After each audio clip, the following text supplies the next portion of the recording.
stick with my bro. Willing to dig it, yes or no? Here we go on with the show, the Hear Me Out Bro podcast. Hello, everybody. Welcome back to episode 11 of the Hear Me Out Bro podcast. My name is Clark. I would like to introduce my brother, Erik.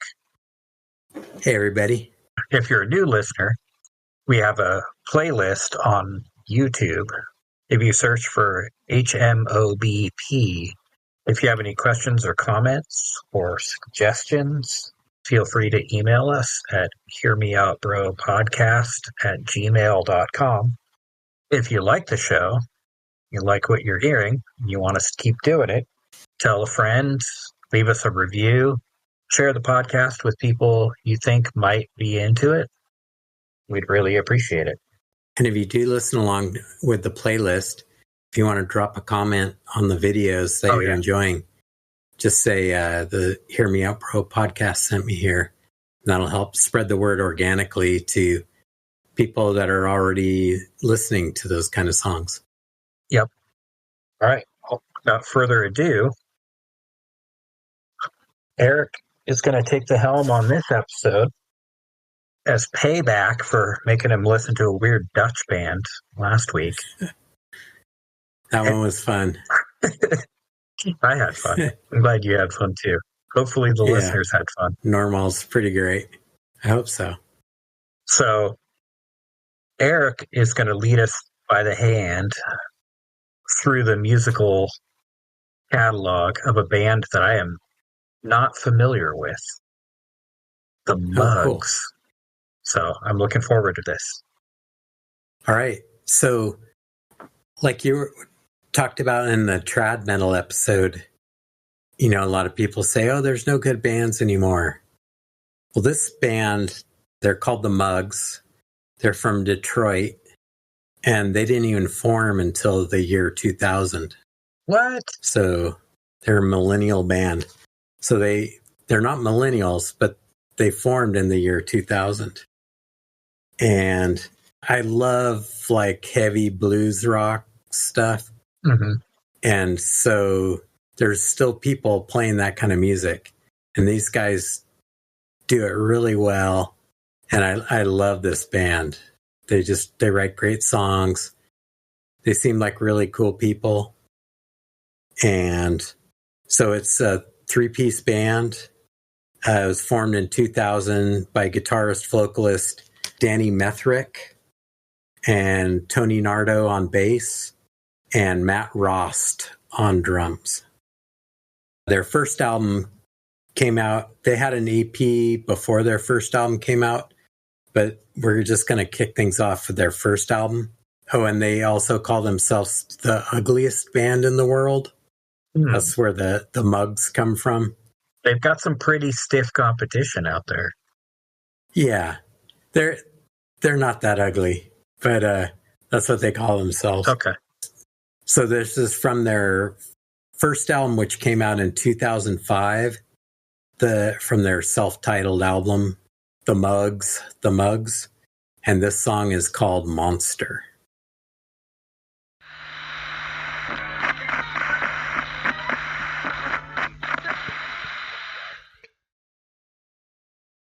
Pretty good.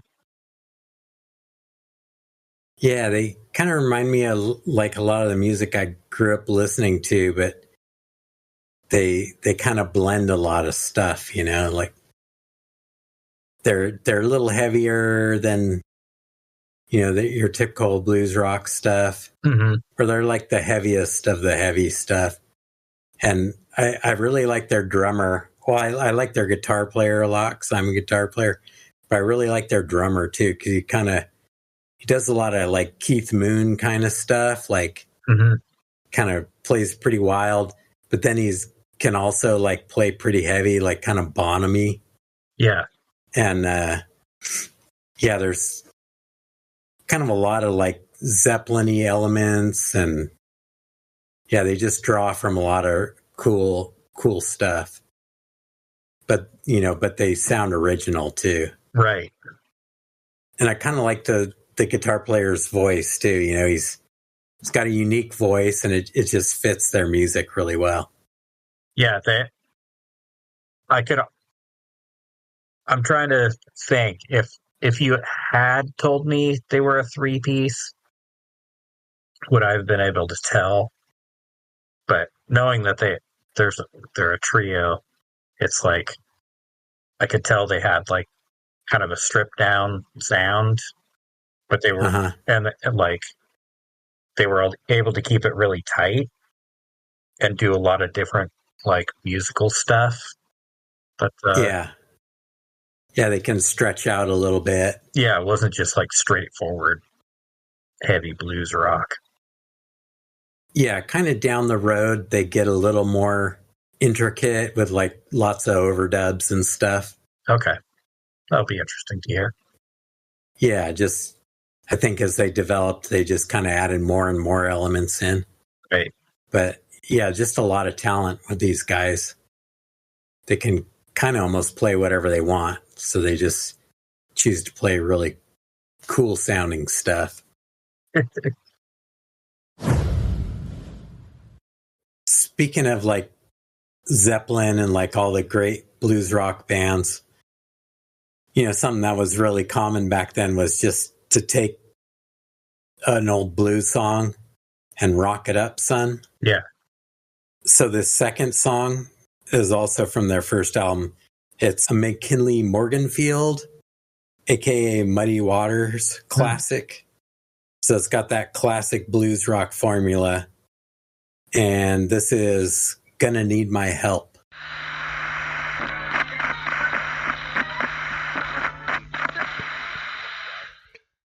Nice. Yeah, some good riffage there. Yeah. Kind of sounds like Clutch a little bit. You know, like yeah. Like if Jimmy Page was like the band arranger for Clutch. Yeah, but the problem is Clutch has Neil Fallon, and Neil Fallon could sing for the London Philharmonic Orchestra, and it would just sound like Clutch. Yeah. I was just thinking, man, this guy's voice sounds familiar.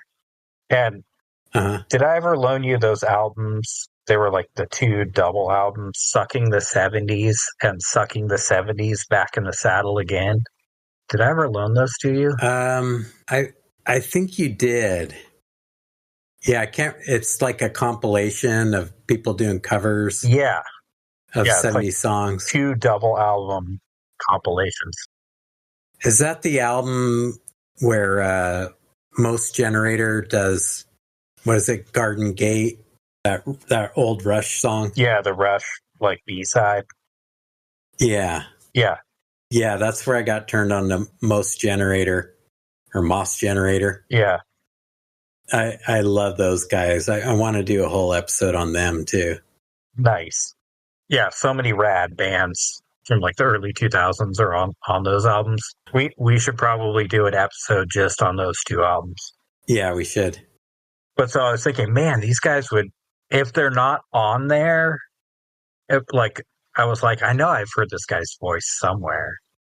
And were they on there?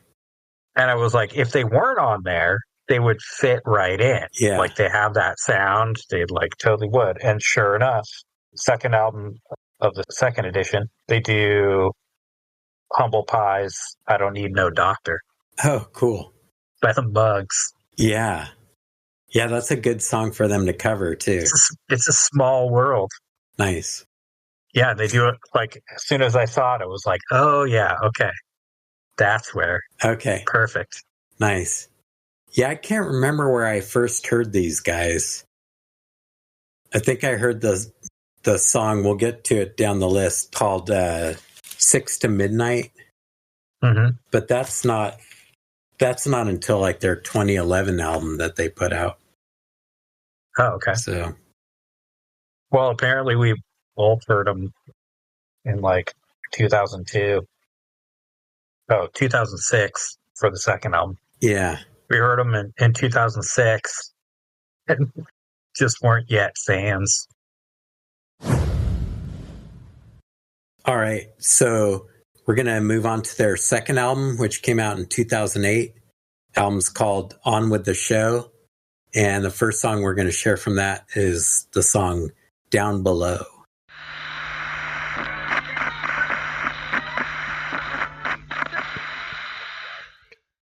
Dang. Yeah. That was some serious Led Zeppelin heavy riffage happening there. Yeah, the drummer's doing like those Bonham triplets on the bass drum. Yeah, and the bass player is just like flapping out some blackstrap molasses heaviness. Yeah. Holy crap. And the guitar tone is like not overly distorted, you know, it's just a Les Paul through a Marshall most likely. Yeah, and it's like he came in with those riffs over the top at a couple points. And had me doing the stink face, like holy moly. Yeah. Yeah, they're just a rad band. I mean, all their songs are just so solid, you know, well written. I like it how that it's like the little break that they go into that he does the guitar solo over. It's not really an odd time signature, but it does kind of drop some beats in there. Yeah. You know, it's like it just kind of catches you off, but it's heavy and it rocks. Yeah, they just do like unexpected things. Yeah. But like it always sounds killer, you know? They use the word plagiarized in the lyrics, but it didn't seem forced or out of place. Right. Like, holy moly. It's quality. Yeah. Yeah, man. Yeah, it's like they're tapping into some like, I don't know, some like early, like if Neil Peart wrote lyrics for the first Rush album. Yeah. Oh, man. I think we're going to kind of lean heavy on the playlist on this one. There's probably going to be more music and less talk. I mean, we might go down a couple little rabbit holes, but yeah, this one's just going to like rely heavily on the music. So hopefully it's not too boring to just listen to us yakking about stuff. Well, and you're going to make sure to get the correct pronunciation for the weird Detroit dialect, right? I'm not gonna bother with that. Oh, right. That was last week. Yeah, we're just gonna blast through a bunch of songs from their second album. Okay, sorry. So this next song is called "Get It On."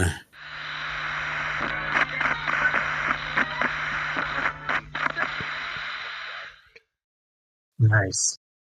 So, any song about traveling and that starts off with a train, that like awakens your inner hobo. Yep. And then talks about getting it on with a farmer's daughter. It's got to make the playlist. Yeah, absolutely. Yeah. Yeah, I like that driving sound, Yeah, totally. I'm trying to remember, I'm trying to think what that, like, the chorus, like, reminded me of. Like, when he's really belting it out. Man, yeah, it's going to bug me. Yeah, when you listen to these guys, there's, like, little things that just kind of remind you a little bit of some other band, but yeah, like, it's their own thing, but it's, like, reminiscent. Yeah, and it's like, I love music like that, where it's like, it gets under your skin, and you're like, you're hearing it for the first time, but it feels like you've heard it before. Yeah. Like it kind of gets that like deja vu, kind of like where have these guys been my whole life? Like have I heard them? Like by tapping into the multiverse? Like what's happening? Yeah, it's like a playlist of your favorite songs, but you're hearing them all for the first time. Right. Okay, this next one, same album, is called Never Know Why.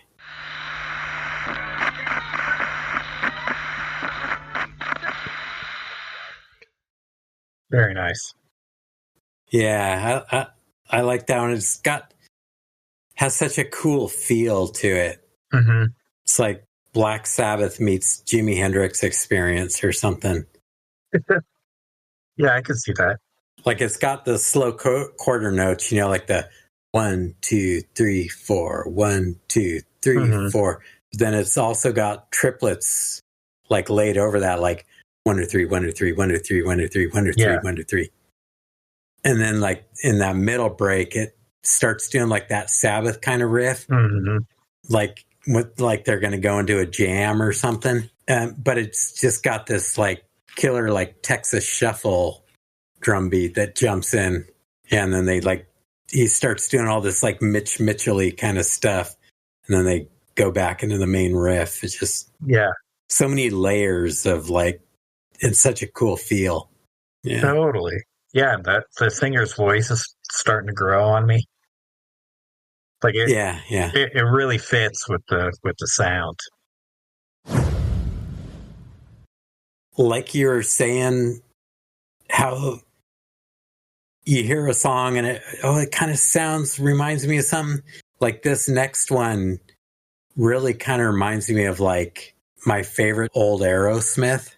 Okay. Basically every Aerosmith album before Pump is really good. Yeah. Like Pump is kind of their Aerosmith's Black album. So it's like, it's good, but then it was a sea change. Everything was different. So I'm looking forward to it because I listened to a lot of early Aerosmith.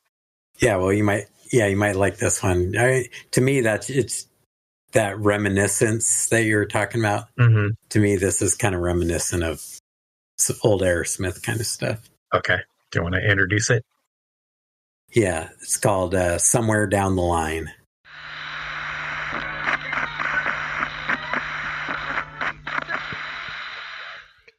Yeah, that was a cool one. It was like more straightforward rock and roll than heavy blues.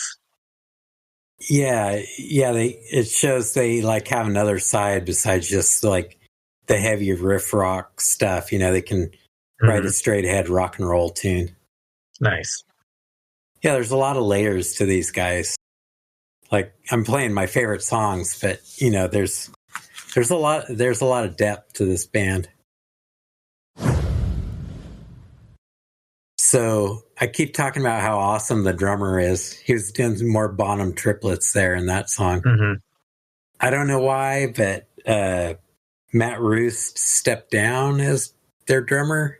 And so we're going to jump into their third album now. This is their third album from 2011 called Born Ugly. And they brought in a new drummer, Todd Glass. And I love the way that Matt Roost played drums, but I also love the way Todd Glass plays drums. So the first song we're going to hear off Born Ugly is the song Born Ugly.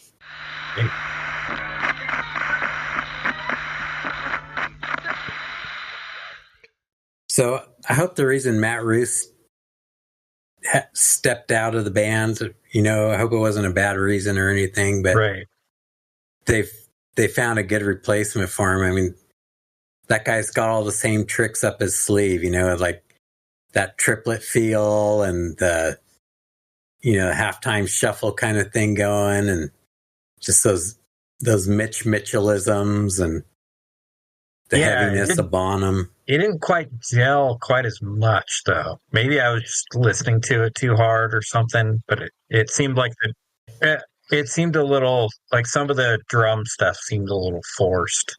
I don't know. Yeah, it's a little busier. He's got all those ghost notes in there and stuff. He doesn't play quite as open as Matt Roost did. A little busier, but still has a great feel and a great pocket. Right. And yeah, plenty heavy. And the guitars are like really heavy on this album too. Yeah. Yeah, it'll be interesting to see how he gels with the band, the other two guys a little more. Moving forward. Yeah. So this next song is also off their third album. This is called Last Words.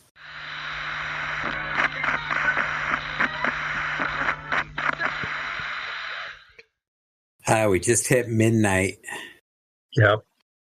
I don't know what it is about like heavy music, kind of stonery music like that, the psychedelic guitar and stuff. To me, it's like, it's so grounding. It's like putting a big warm blanket on or something, just, like it's, I don't know. It just soothes me. Yeah. That song was a bit slower and a little mellower. Maybe I'm just tired. Yeah. The drumming was a little more subdued. So yeah, I wasn't as busy. Fit really well. Yeah.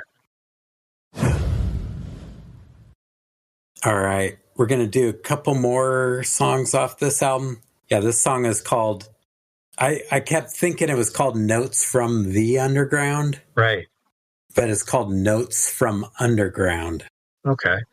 Just one. And it's not a specific underground. It's like notes coming from underground. It's not a note that someone passed you in class from like some underground movement.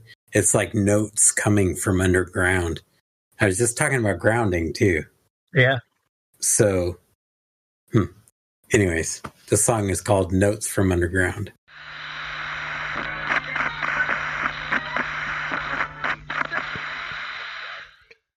Well, yeah, it's more of that heavy Detroit sound. Yeah, it's kind of upbeat. It's got that dun dun dun dun dun. Mm-hmm. Yeah, it's like I like all these guys' songs, but like it's hard to place them in any one camp. Right. It's like they're heavy enough to be like doomy. They're bluesy enough to just be like heavy blues. Yeah, they cover a lot of territory.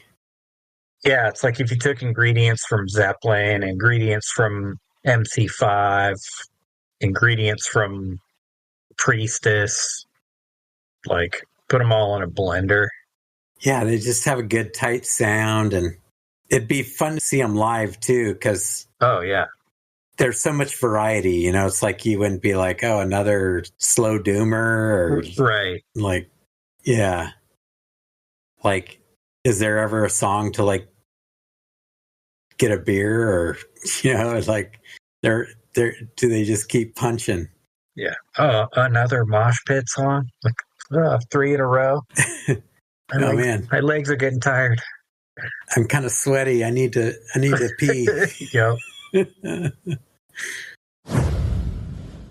All right. This next one is called Sturm und Drang. Let's see if this signifies anything.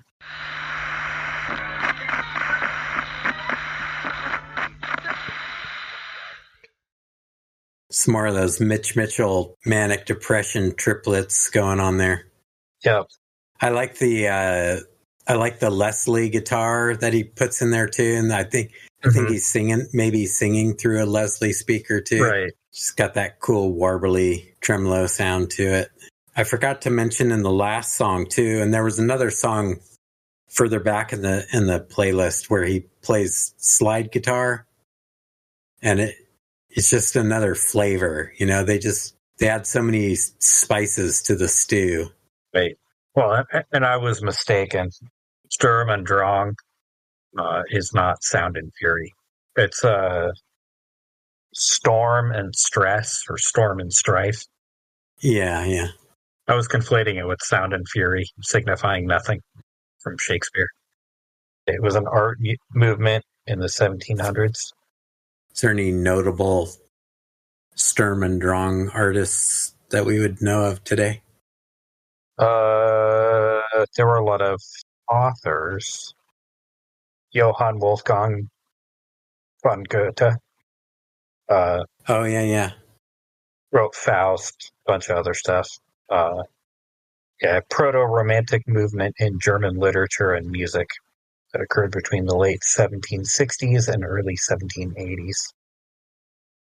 Did you ever see the buildings that Goethe helped design?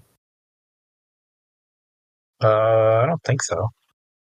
Yeah, Goethe was a big influence on Rudolf Steiner. That guy's a total trip. Have you ever gone down the Rudolf Steiner rabbit hole at all? See the Waldorf dude? Yeah, he's the Waldorf dude. He's developed biodynamic agriculture. Yeah. Where you like put a bunch of herbs in like a cow's horn and then like bury it in your compost pile and yeah, make tinctures from it. And I think he was involved with like the Eurythmy dancing stuff that the Eurythmics named their band after. That I don't know about. But, we talked about him on the last episode. Just like more weird connections. Great grandpa Julius Broderson was a biodynamic farmer. Yeah. He was the first organic farmer in Sonoma County. Yeah. And it's like, I grew up around a bunch of, I knew several Waldorf kids. Yeah. Both when I was a kid and as an adult. And I think a lot of parents that send their kids to Waldorf schools are kind of weird.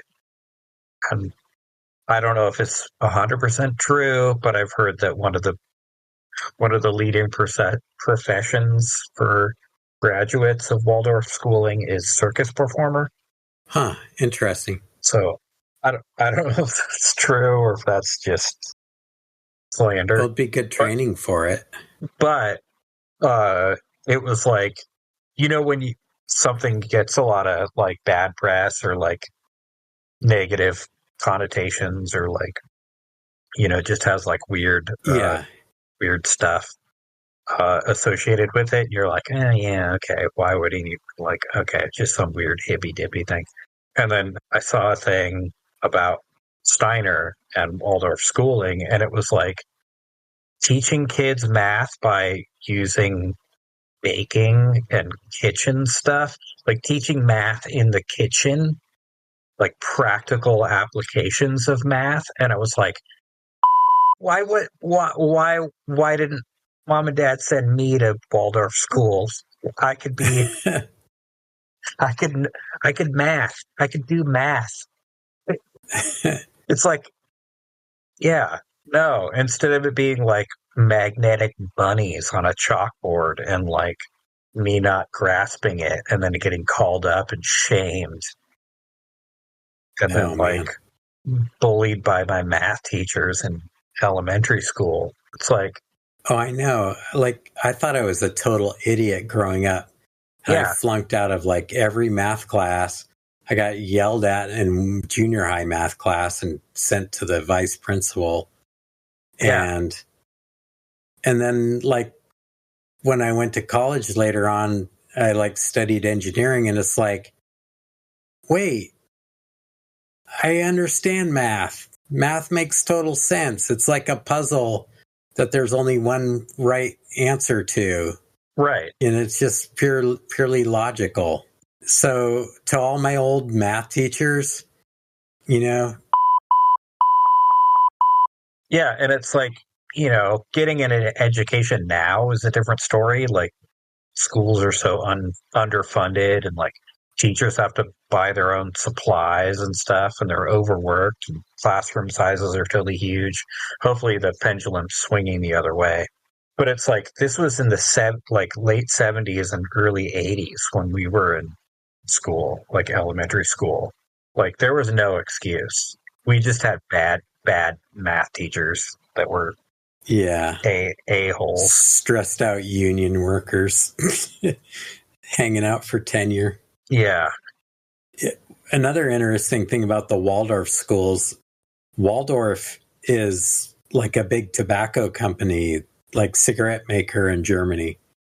Weird. And so the Waldorf school was developed for the kids of the people that worked at the Waldorf cigarette factory. Yeah.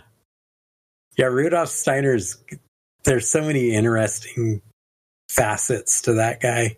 There's like a whole website with MP3s of like all his lectures that he gave. Mm-hmm. And they're super out there, but they're like pretty interesting. And I don't know. Yeah. We're not that kind of podcast. I'm just going to end it there. But, he claimed to be like a Edgar Casey type clairvoyant kind of guy. And yeah. But he produced a lot of interesting results, which is the thing. It's like he was on to something.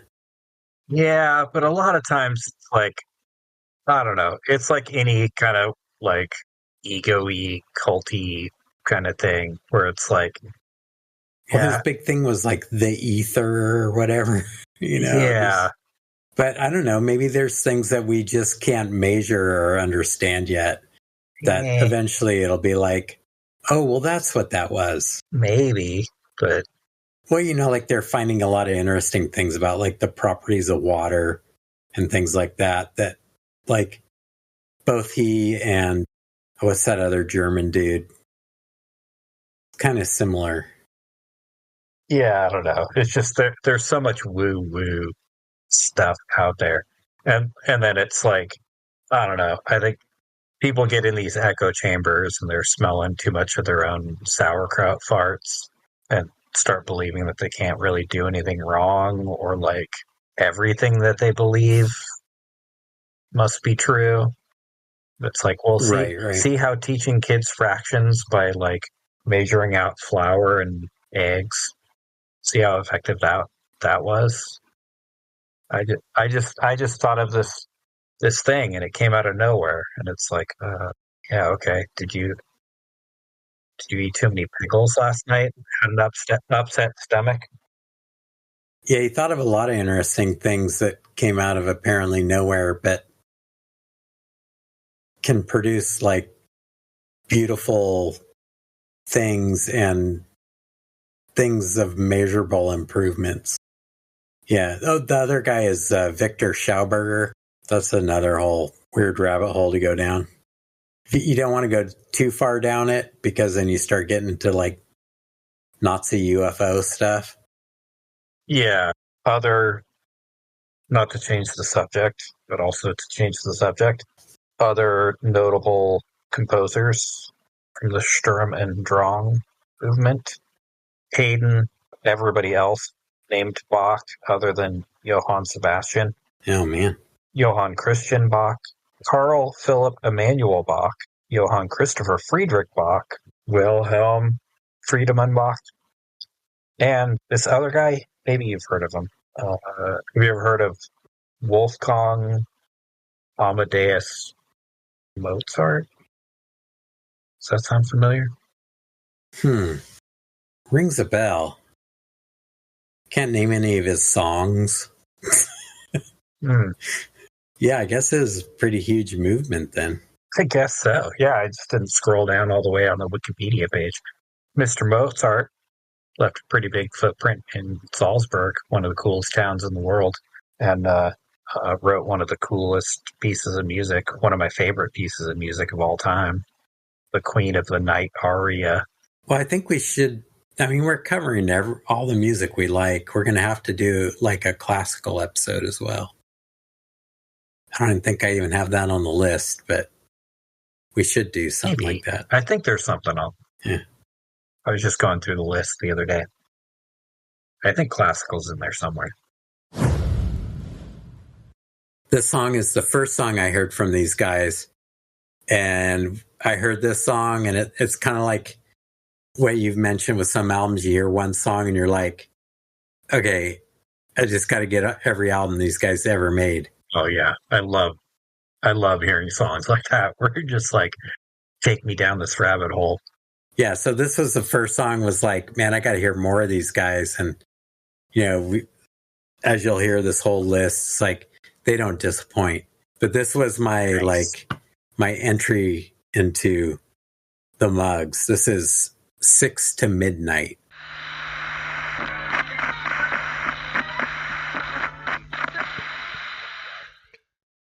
Nice. Cue the Wilhelm scream. Before we go down that rabbit hole, I wanted to talk about how they had that kind of Wishbone Ash, like psychedelic, doomy, like underwatery kind of tone Yeah. for a minute, and then they like came in with the heavy afterwards. Yeah. That was really cool. Yeah, they kind of do the clean guitars Yeah. and some harmonies and yeah. With the like tribal toms. Yeah, that was a cool one. Yeah, I like that song. The video for it is cool too, if you ever check out the video for it. Okay. So do you want to give the rundown on the Wilhelm scream? Like now that I've heard it, I think that is the actual Wilhelm scream that they threw in there. Yeah, it sounded like it. Like I couldn't tell if they recreated it or if they just threw the actual one in there. I think they threw the actual one in because that sounds just like it. So yeah. So why don't you do it? Because I have a tangent off of this tangent. So, okay. Go ahead. So the Wilhelm scream, it was originally used in a 1951 Western movie called Distant Drums. And there's a scene in there where the guy gets pulled underwater by an alligator. And so they wanted a scream. And they had another actor who they had him scream. They're like, no, that's more like an owl. Can you do more like a scream, like terrorized scream? And so he did that. And that scream, like, it got used again in a 1953 Western called The Charge at Feather River. And there's a Sergeant Wilhelm that gets shot in the leg with an arrow. And they use that same scream sound effect from the 1951 movie in the 1953 movie. So since Sergeant Wilhelm was the one that got shot in the leg with the arrow, and that's where most people heard the scream originally, it became known as the Wilhelm scream. And the actor that did the original scream had a like bit part as a army private in the Distant Drums movie. His name was Sheb Woolley. And yeah, kind of like how we were talking about in the Slow Down episode with Brian Hyland, how he was originally known for Itsy Bitsy Teeny Weeny Polka Dot Bikini. Right. Sheb Woolley, who originally did the Wilhelm scream, later became most famous for his novelty song, Purple People Eater. So there's another tie back to a previous episode with novelty song singers. Yeah, so we probably would not know anything about the Wilhelm scream if it didn't get used in Star Wars and become a bit of a trope. Yeah. And then get used in every Indiana Jones movie, every Star Wars movie, and probably literally thousands of movies since then. Oh, yeah. The Wikipedia page is just like, we could have several episodes of a podcast about it. But it's been used in like so many things. And it's like, even if you don't think you've heard it, even if you don't think you know what we're talking about. Well, you just heard it in the song. Yeah, you've heard it in the song, and you've heard it before. Like, it's been in everything, like The Fifth Element. Yeah, now that you know, you're gonna hear it in everything. Yeah, Star Wars, like you said, every Indiana Jones movie, like just a ton of stuff. Like being used by Lucas and Spielberg kind of made it like an inside joke, like a trope. And so someday we'll do a podcast or we'll do an episode about that band High Lung. They do like kind of weird historically based, I don't know how else you like, folk music. Like they kind of get lumped in with like Viking metal, but they're not metal and they're not Vikings. Like just weird shamanic music. They have a song about some Celts fighting somebody else, and they have like this sound effect layer of like the crump of battle and like people screaming and like weapons hitting shields and Sturm und Drang, to call it back to the earlier rabbit hole. And there's like, sounds of people like screaming in pain and being hacked to pieces and stuff. And swords clanging together. Yeah, exactly. And they have the Wilhelm scream in there. And I don't think it's the original one. I think it's somebody imitating it. But it like it's close enough to like throw you out of the. Yeah, exactly. And it's like their stuff is like fairly grounded and like realistic and like straight faced. And so yeah, it does kind of like take you out of it because it's like, oh man, that's the stormtrooper falling off the platform. Like this is ridiculous. So like that's the stormtrooper falling into the giant sandworm. Yeah. So that's like one example where it's just like, okay, yeah. And so this is the tangent off of a tangent, which hopefully the listeners will enjoy. Hopefully they're on board for our nutty ramblings. So in case you don't already know, Eric's a music nerd and a nerd. I'm just a straight nerd. Thanks to Erik, I'm a Tolkien fan. I remember one of the first books he ever told me to read was The Hobbit, which we found at the Journey's End Mobile Home Park lending library on paperback with the sweet Tolkien calendar watercolors. Yeah, I remember reading that thing and getting into Lord of the Rings and like riding my mountain bike up into Annandale and reading Lord of the Rings. Well, also our mother was an elementary school librarian. Mm-hmm. So like reading was a big thing in our home, like Definitely. We weren't like a movie type family, like as far as pop culture stuff, we would see occasional movies, but it was more. We were a little bit like the big things, but we weren't. I don't think we had a VCR for like a long time, and we didn't have cable when I was growing up. We were like the 3-channel get up and change the channel TV type of home. Right. We did go to the movies though. I remember like the Plaza Theater in Petaluma. Like we go see like what's his name? Bill Forsyth. Anything related to Scotland or anything like that, we would go see. Yeah, we'd see Gregory's Girl and Comfort and Joy.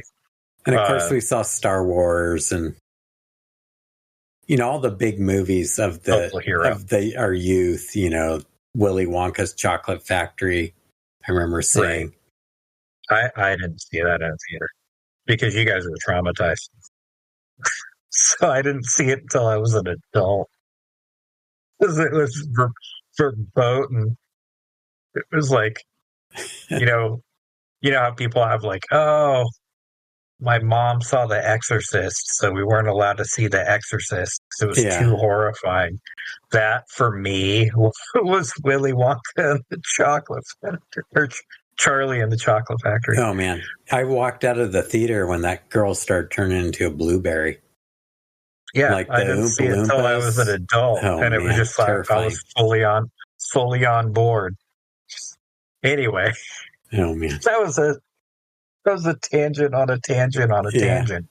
So yeah, Lord of the Rings, huge Lord of the Rings nerd, and so try to make this as concise as possible. One of the local pubs near me had a trivia night a couple months ago, and the topic was Lord of the Rings. And I was like, I have to go. And I tried to get all my friends to go, and nobody could make it that night.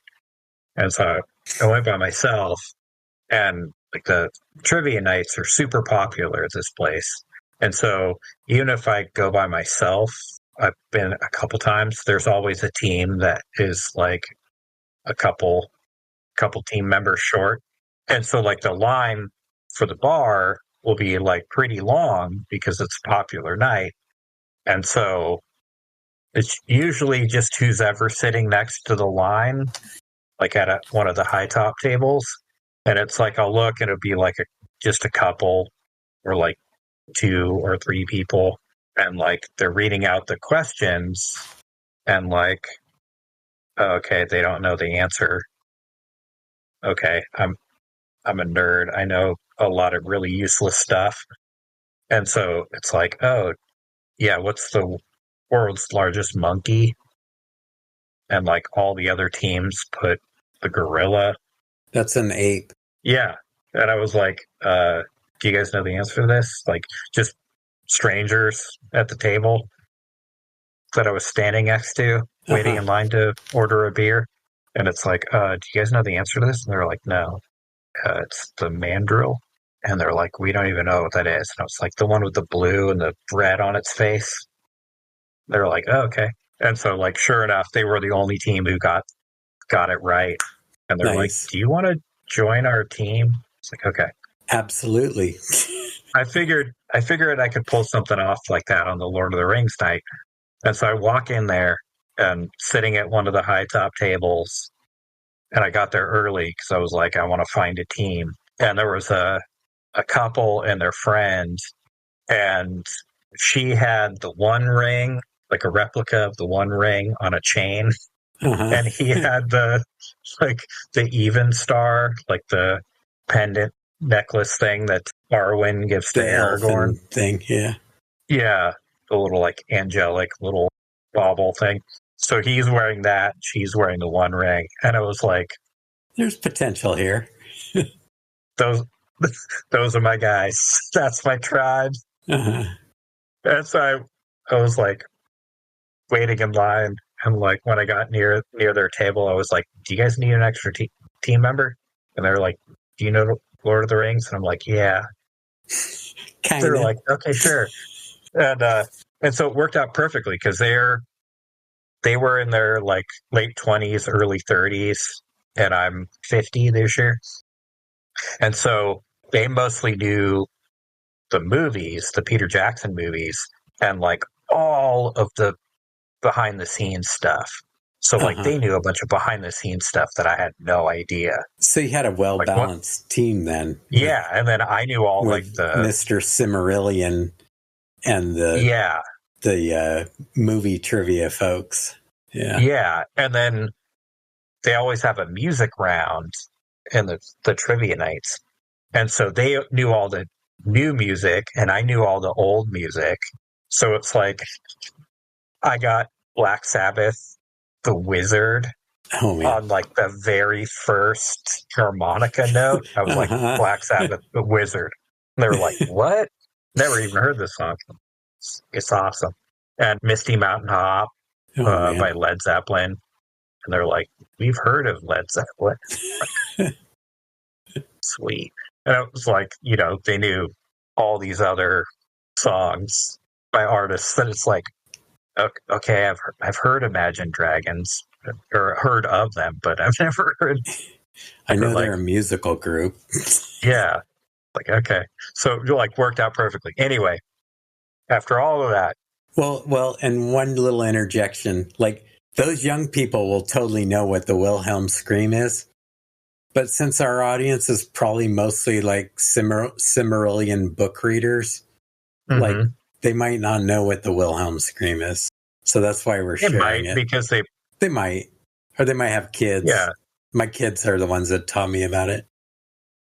Yeah. Or it's like, the weird scream that stormtroopers make. Yeah. Yeah. So another pub is having a Lord of the Rings trivia night. And so luckily I exchanged Instagram information with one of my old teammates. And our team name was the Foolish Tooks, by the way. Nice. And so I sent her the link to the trivia night and was like, the beacons are lit. Should the Foolish Tooks answer the call? Oh, man. Nice.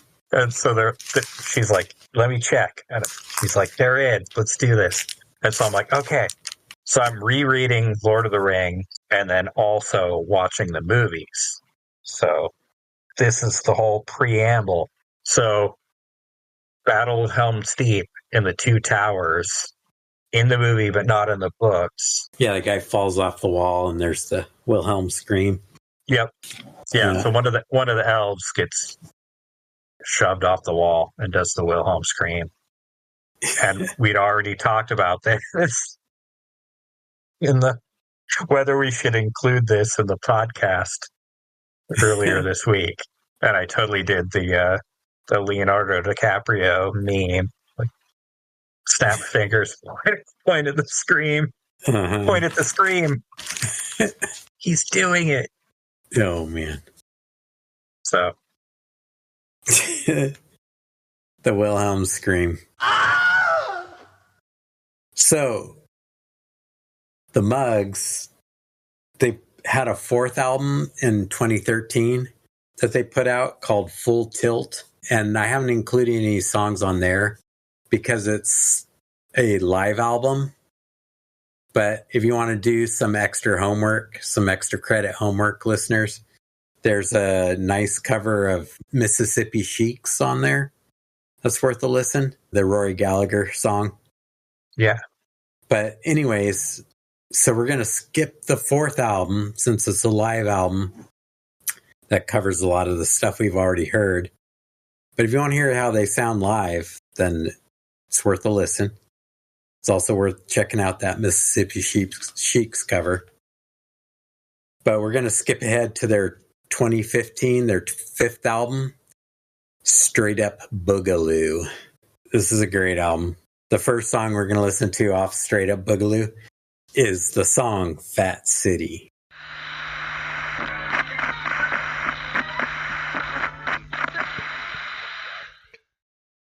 Fat City. Yeah, I like that one. Yeah, it's totally different than what we've heard so far. Mm-hmm. It's got cool melodies in it. Yeah. It still rocks. Fat City is like slang for like hog heaven or something kind of thing, you know? Yeah, I just like the melodies that they put in the chorus, and you know, there's a lot of cool changes in there. Yeah, and like the vocal melody is cool. Yeah. Like, I don't know, it kind of reminded me of, I don't know, like this is going to sound weird, but like the Breeders in the 90s, like kind of heavy, kind of slow, but then like cool vocal melodies. Yeah. There's that one line in there too where it sounds like a piano where it's like ding ding ding ding ding ding ding, but then it turns out it's either it turns into like morphs into somebody going la la la la la. Mm-hmm. Like at first it sounds like a piano, but then it's a voice. Right. Yeah, it's just interesting stuff going on in that one. Totally. Yeah, it was cool.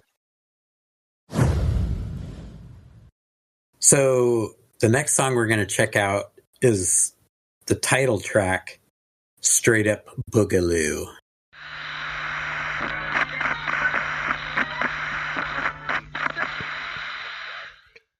So that's just straight up Boogaloo. Yeah. Yeah, it's just kind of like a tribute to like the blues, you know, like singing about all those song lyrics and the Kings. And I like that line, I want to drink some gasoline from the tank of a stretched limousine. Yeah, it's a cool one. Yeah, definitely. And it's totally different than like all the stuff we've heard so far. Yeah. Yeah, that was nice. Yeah, I like the effect they used on his voice too. I think they're using automatic double tracking. This is like a technique that they developed at Abbey Road because John Lennon was really sick of double tracking his vocals. So they came up with a way where they could just do like a 30 or so millisecond tape delay and then slightly detune it. to make it sound like two people singing together, because he would get impatient having to double track his vocals. And I think that's what they're doing there. Right. It kind of has that slap back echo kind of sound. Yeah. Yeah. It's just kind of a cool 60s, 70s vocal sound. Mm-hmm. Yeah. I think Elvis used a lot of slap back echo on his vocals too. And he was one of the kings that they mentioned in there. There's 3 kings of the blues. There's BB, Albert, and Freddie. They mentioned BB, Freddie, and the Prez. So I think they're talking about Presley, king of rock and roll, including him in there too as one of the kings. And then there's the king of pop. But they didn't mention him in the song. No. Yeah. Probably best they didn't. All right. We're going to jump to their 6th and most recent album, which came out in 2020. I hope these guys are still together. I hope they put something out again. But this album is called Slave to the Sound. And we'll just kind of blast through these last 3 songs. The next one up is called Occupied Blues.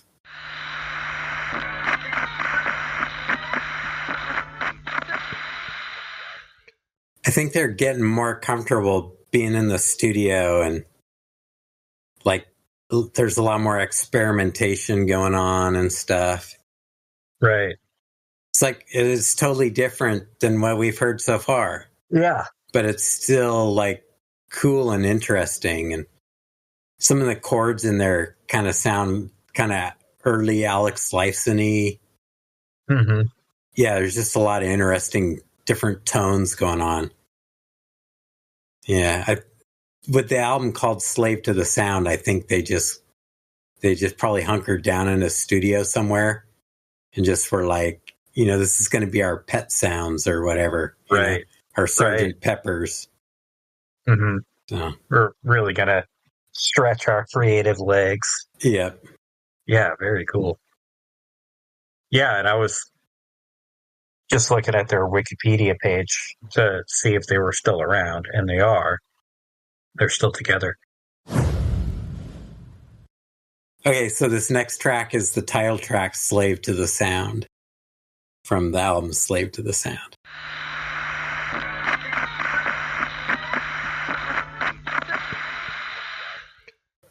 You'll have to check out the lyrics on that one, but I think he mentions the Beatles in there, so... Yeah, I think they're really just trying to make like a magnum opus kind of album. Creative songwriting. There was a lot going on in there. Like, it had all the heaviness in parts, but then it had like a lot of pop stuff in it too. Yeah, they're like mixing it up. Cool. Okay, for the last song, this is called Son and Daughter. And this is going to close us out with the set. We'll have like a little bonus feature at the end on the playlist, like our last video we're going to check out. But this song is just kind of to show that they can still like shift into riff lord mode when they want. So this is Son and Daughter.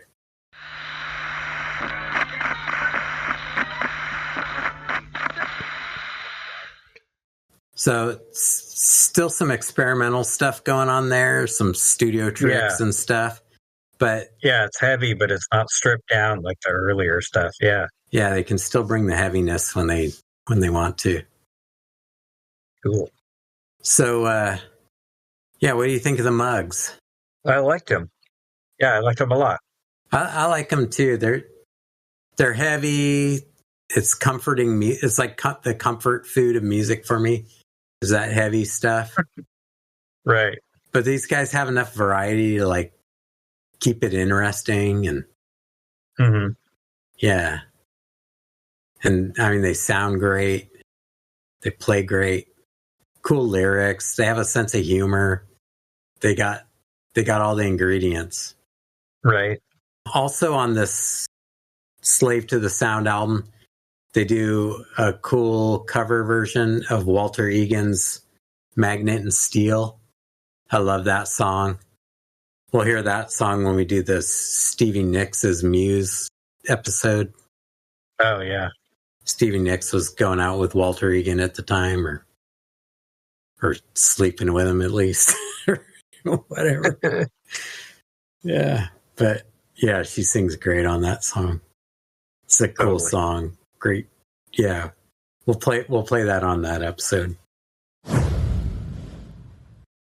So, if you didn't love the Mugs enough already, we're gonna watch like a little audition tape kind of thing from some America's Best Unsigned Band or something like that, with some reality show on Fox or something. So we'll check out that last video of their audition for that show, and it tells a little bit of a story about the background of the band.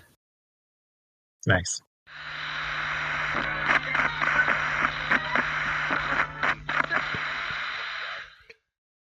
Oh man.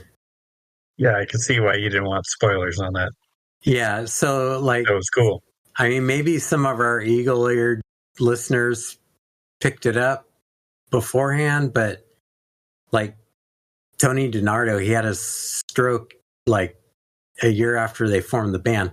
So everything we've heard today, there's no bass player. It's him playing electric piano with his left hand. Bass. Yeah. That's crazy. Yeah. And they're that heavy, and I mean, he sounds like a great bass player, and I just love that. Yeah. They're like, it's not the Mugs without Tony. Yeah, that's super cool. Yeah. Yeah, and then it's like, it's heavy, bassy, bluesy, badassness, but it's not like, oh yeah. Like once you notice that the Doors don't have a bass player, Yeah. it's like, how much cooler would they have been if they had a bass player? But it's not the case with the Mugs. They had bass players on some songs in the studio, the Doors. Yeah, But yeah, they never formally had a bass player as a member of the band. right. But he's a great bass player. Like, Yeah. period, hands down. Whether it's strings or not, he's a great rock bass player. Totally. And you can hear it too. They wouldn't be the same band if they just had some other bass player in there. Right. That's awesome. But yeah, so that's the Mugs. I enjoy all the stuff they do. And, it's just, I don't know. Not much else to say about that. They just seem like a cool bunch of guys. Yeah, it's like, what's not to like? Yeah, thanks for sharing those guys with me. Sure. Yeah, I don't think we'll rate anything on this, but, it'll just be sharing a new group. Why don't we do like we did with the... Do you want to each pick a favorite? Yeah, like we did with Normal. Yeah, we each pick one and rate it. Okay. Yeah, did you have one that stood out for you? Yeah, Down Below. That's my pick. That's a good one. I think Tom Petty has a song called Down Below, too, from maybe Wildflowers. Bet it doesn't sound like that. No, it doesn't sound like that. Yeah, that sounds like Zeppelin at their heaviest. Yeah. Like when Zeppelin was just like bringing the thunder. It sounds like that. Yeah. So, yeah. Cool. That's my pick. Nice. Do you have a number you'd put on it? I'll give it a 93. Cool. Because it's like, how do you get better than that? Yeah, it's just heavy. It's good. Those guitar breaks. More like round, Bonhamy. Yeah. Yeah, their original drummer, he was just so solid that way. Yeah. Yeah. I might pick Fat City. because Okay. yeah, just if it's a feel good kind of song to hear it, like it's so melodically interesting, his vocal lines on there. Yeah. And it's got a different kind of rhythm. Yeah, it's an interesting song. And yeah, it does have kind of that Pixies breeder kind of stripped down, let the melody like serve the song. Yeah, I'll pick Fat City. Yeah, I'll give it like a 91. Nice. Good pick. I also like that Occupied Blues song. I really like the way it builds up. Yeah. Like it starts off with just acoustic guitar and just kind of builds up, and then it's got like those big chords that come in. Yeah. They have a bunch of good songs. Yeah. They're a good one to just put on shuffle. My close second pick was Straight Up Boogaloo, just because it's so pretty. It's cool, yeah. Yeah. So that's the Mugs. I hope there's a lot of people that haven't heard them and like start enjoying them. They're just, yeah. They're cool from a bunch of different angles. Definitely. Yeah. So next week is our spooky Halloween songs.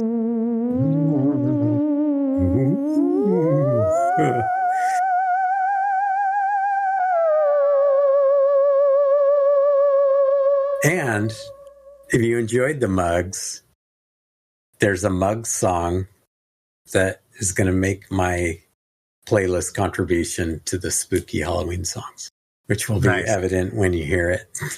Can't wait to hear it. Well, thanks for listening, everybody. Hope you enjoyed the Mugs. Bye, everybody. See ya. Checking out music with my bro. Will it dig it? Yes or no? Here we go on with the show, the Hell Bro Podcast. Yeah, we'll get something out of that. Hopefully. If nothing else, some listener out there is going to decide to send their child to a Waldorf school. Definitely. Or start biodynamic farming.